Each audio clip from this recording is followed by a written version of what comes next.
सुगंधा और उसकी सास कांता के बीच एक अजीब सी जंग रहती थी।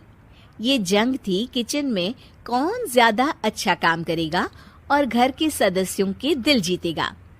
और उनकी इस जंग में हमेशा कुर्बान होते थे उनके दोनों पति। कैसे? आइए देखते हैं इस किचन पॉलिटिक्स की कहानी में। एक दिन किचन में, माँ जी, आज मैं बना रही हूँ मेथी की सब्जी। इस खाने से घर वालों के पेट की सारी समस्या खत्म हो जाएगी। और मैं बना रही हूँ तड़के वाली छाछ, जिसे पीते ही गैस की समस्या कभी नहीं होगी। दोनों अपने अपने खाने को लेकर टेबल पर पहुंच जाती हैं। तभी सुगंधा के ससुर उसकी बनाई सब्जी की तारीफ कर देते हैं। अरे वाह, मेथी की सब्जी भी बनी है, बड़ी ही स्वादिष्ट है। वाह बहू वाह। अरे बहू, लेकिन इसमें इतनी सारी मेथी बर्बाद करने की क्या जरूरत थी? देखिए माँ जी, ये तो वो मेथी है जो आप रात में भिगोकर सुबह उसका पानी पीती हैं, और जो मेथी फेंक देती हैं उसी से मैंने ये सब्जी बनाई है।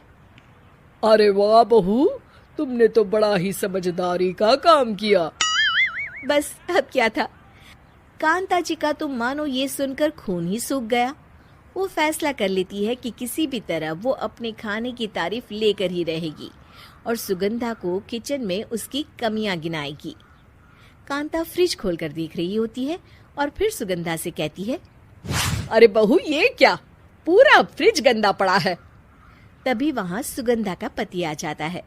वो सुगंधा को डांट कर कहता है, सुगंधा, तुम्हें कितनी बार कह रखा है कि वायरस फैल रहा है, साफ सफाई का पूरा ख्याल रखना है, लेकिन तुम किचन में इतनी गंदगी रखोगी तो कैसे चलेगा।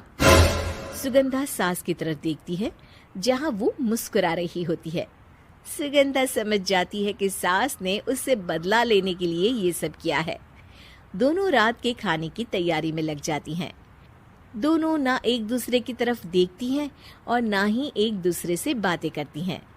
रात को खाने की टेबल पर एक एक कर दोनों कई तरह के अलग अलग व्यंजन टेबल पर लगा देती हैं और अपने अपने पति के पास जाकर खड़ी हो जाती हैं।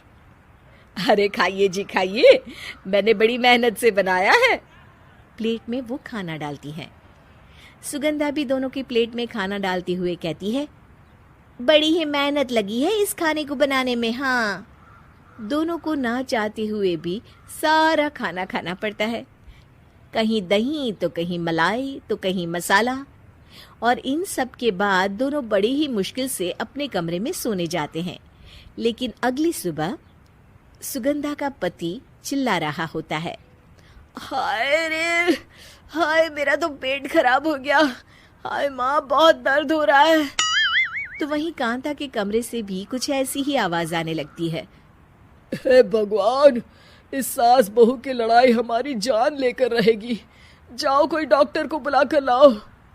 डॉक्टर आते हैं।